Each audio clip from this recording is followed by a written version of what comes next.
오늘 우리에게 주시는 하나님의 말씀입니다. 여호와의 사자가 하늘에서부터 두 번째 아브라함을 불러 이르시되 여호와께서 이르시기를 내가 나를 가리켜 맹세하노니 내가 이같이 행하여 내 아들 내 독자도 아끼지 아니하였은즉 내가 내게 큰 복을 주고 내 씨가 크게 번성하여 하늘의 별과 같고 바닷가의 모래와 같게 하리니 내 씨가 그 대적의 성문을 차지하리라. 또 내 씨로 말미암아 천하 만민이 복을 받으리니 이는 내가 나의 말을 준행하였음이니라 하셨다 하니라. 이 아브라함이 그의 종들에게로 돌아가서 함께 떠나 브엘세바에 이르러 거기 거주하였더라. 이 일 후에 어떤 사람이 아브라함에게 알려 이르기를 밀가가 당신의 형제 나홀에게 자녀를 낳았다 하여더라. 그의 맏아들은 우스요 우스의 형제는 부스와 아람의 아버지 그무엘과 게색과 하소와 빌다스와 이들랍과 부드엘이라. 이 8사람은 아브라함의 형제 나홀의 아내 밀가의 소생이며 부드엘은 리브가를 낳았고 나홀의 첩 르우마라 하는 자도 데바와 가함과 다하스와 마아가를 낳았더라. 사랑하는 성도 여러분, 평안하셨습니까? 오늘 우리가 은혜를 나눌 하나님의 말씀은 창세기 22장 15절에서 24절 말씀입니다. 아브라함은 하나님께서 이삭 독자를 드리라는 그 명령을 온전히 순종함으로써 이제 믿음의 조상이란 칭호를 받을 수 있는 경지에 올라가게 되었습니다. 더 이상 이제 하나님께서 아브라함을 그의 일생 가운데 시험하지 않으셨습니다. 그리고 오늘 본문에선 하나님께서 계속 그 축복하셨던 이 약속들을 마지막으로 재확인해 주시고 확증해 주시고 계십니다. 너의 자손이 모래알과 같고 너의 자손이 하늘의 별과 같이 되리라는 그러한 약속들을 하나님께서 마지막으로 해 주십니다. 지금 아브라함의 일생 가운데서 하나님께서 아브라함에게 하신 약속들이 전부 7회였습니다. 그런데 오늘 본문에 나온 것이 7회 중에 마지막입니다. 7이라는 것이 무엇입니까? 완성된 숫자입니다. 그러니까 하나님께서 아브라함에게 요구하시는 그 테스트, 시험을 마친 다음에 통과된 뒤에는 이제 하나님의 약속이 완전하게 아브라함에게 주어지는 것입니다. 그래서 그 뒤에는 하나님의 약속을 재차 재확인하거나 재확증해 주지 않으십니다. 오늘 이 본문으로 약속의 확증을 끝내십니다. 그리고 그 이후에 아브라함의 삶은 정말 평화롭고 행복하고 안정된 삶을 계속해서 살아갑니다. 그리고 아브라함은 그 평화롭고 안정된 삶을 통해서 이제는 바로 하나님께서 자기에게 하신 그 약속이 자기의 후손인 이삭을 통해서 대대로 이어갈 수 있는 준비를 하고 있습니다. 그것이 바로 오늘 나오는 이제 나홀에 대한 얘기입니다. 나홀의 지금 계보가 지금 나오고 있습니다. 이 나홀의 계보를 통해서 이삭의 아내가 되는 리브가가 나옵니다.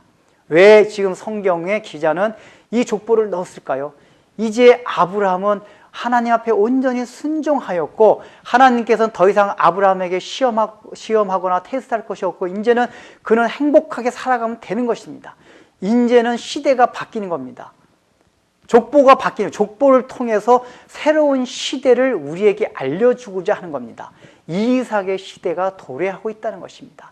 아브라함은 이제 뒤의 역사로 물러가고 있습니다. 다만 지금까지 그것을 통해서 이제는 아브라함은 평안한 삶을 하나님께서 허락하심으로 인생의 마지막을 안정되게 살아갔다는 것을 우리에게 알려주고 있습니다. 이것은 우리가 하나님께서 원하시는, 요구하시는 그 순종의 자리까지 올라간 뒤에 우리의 삶이 어떠하다는 것을 보여주고 있습니다. 물론 우리는 죽은 이후에 천국의 삶이 그런 것을 알고 있습니다. 그러나 하나님께서 요구하시는 순종의 삶까지 우리가 테스트에 통과했을 때는 이 땅에서도 그렇게 평화롭고 안정된 삶을 우리가 영원토록 구가할 수 있다는 것을 지금 하나님께서 보여주고 있는 것입니다.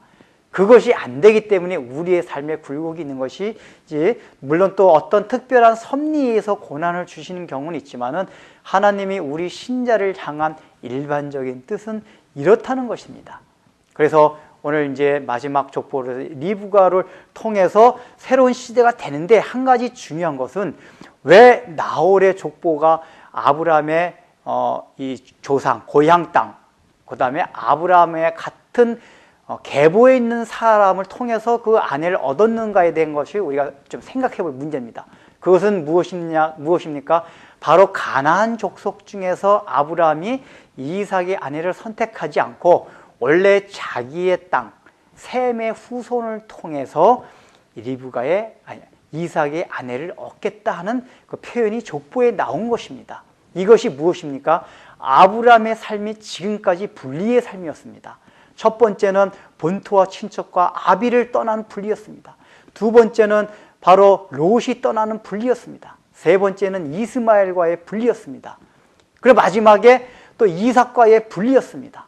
가장 사랑하는 소중한 것과의 분리였습니다. 바로 아브라함의 일생이 전부 분리의 삶으로 일관되었습니다. 마지막에 이 나온 본문의 이 족보 얘기도 무엇이냐 하면은 아브라함의 고향 땅에 있는 셈의 후손을 통해서 이삭의 아내까지 얻겠다는 것은 아브라함이 마지막까지 자기 후대에 넘어가는 과정까지도 바로 하나님이 원하시는 거룩한 삶, 분리의 삶을 계속해서 이어가겠다 하는 의지의 표현이 마지막에 나온 족보가 하고 있는 얘기입니다. 여러분들, 우리에게 하나님께서 요구하시는 것이 그것입니다. 우리 믿는 자는 전 일생이 분리의 삶이어야 한다는 것입니다. 그 단계가 있습니다. 그런 단계를 건너서 가장 마지막에 가장 자기가 소중하게 생각하는 것까지의 분리되는 것, 그런 과정에까지 이르기까지 우리가 하나님 앞에 날마다 거룩한 삶을 영위해야 한다는 것을 오늘 마지막 족보를 통해서 성경은 이야기해 주고 있습니다. 기도하겠습니다. 하나님 아버지, 참 아브라함이 마지막 시험인 이제 이삭을 드리고 나서 하나님께서 이제 아브라함에게 평온하고 안전된 삶을 죽을 때까지 허락하셨습니다. 그 뒤부터는 이제 아브라함은 이삭을 통해서 하나님께서 약속하신 하나님의 나라를 이루기 위한 작업과 준비를 하였습니다. 그것의 하나가 참 이삭의 아내를 고르기 위하여 자기의 고향 땅 셈의 후손인 자기의 후손들인 그러한 하나님 아버지와 리브어를 선택했듯이 아브라함의 생애가 분리의 삶이었다는 것을 우리가 보았습니다.